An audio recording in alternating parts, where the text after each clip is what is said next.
ঈদের ছুটিতে পর্যটক বরণে প্রস্তুত পাহাড়। রাঙামাটির বেশিরভাগ হোটেল মোটেলে আগাম বুকিং শেষ। পাহাড়, নদী, হ্রদ বেষ্টিত দর্শনীয় সব স্পট সাজছে নতুন রূপে। ভ্রমণ পিপাসুদের সমাগমে পাহাড়ের পর্যটন খাত চাঙ্গা হবে বলে আশা স্থানীয় ব্যবসায়ীদের। আমি আর ম্যাগি, স্বাদ ও ভালোবাসার দারুণ জুটি ফ্রম নেসলে। পাহাড়, নদী, হ্রদ বেষ্টিত রাঙ্গামাটিতে প্রতি বছর ঈদে বাড়ে পর্যটক সমাগম। এবার লম্বা ছুটিতেও ঢল নামবে বলে আশা এই খাত সংশ্লিষ্টদের। এর মধ্যেই হোটেল মোটেল অর্ধেক বুকিং শেষ। সাজেকেও প্রতিদিন 2 থেকে 3 হাজার পর্যটক থাকার ব্যবস্থা হচ্ছে।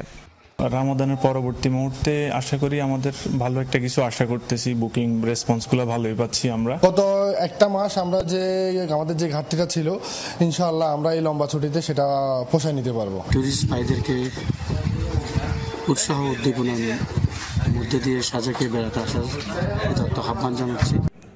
ঝুলন্ত ব্রিজ, পর্যটন হলিডে কমপ্লেক্স, সুখী নীলগঞ্জ, রাজবন বিহার, কাপ্তাই হ্রদ, পলওয়েল পার্ক, সুবলং ঝর্ণা সহ দর্শনীয় সব স্পট সাজছে নতুন রূপে। আমাদের যে অ্যাকোমোডেশন আছে সেখানে প্রায় আমাদের 60% বুকিং হয়েছে অলরেডি। আশা রাখি আরো অনেক দিন বাকি আছে ঈদ, আরো বুকিং আরো বাড়বে বলে আশা রাখি। ঈদে পর্যটক সমাগম সামনে রেখে জোরদার করা হচ্ছে নিরাপত্তা। পর্যাপ্ত পরিমাণের আমাদের ব্যবস্থা নেওয়া আছে এবং আমরা প্রত্যেকটা স্পটে আমরা নজরদারি পোশাকে এবং সিভিল পোশাকে আমরা নজরদারি রাখছি। জুবায়েত ইবনে শাহাদাত, যমুনা নিউজ।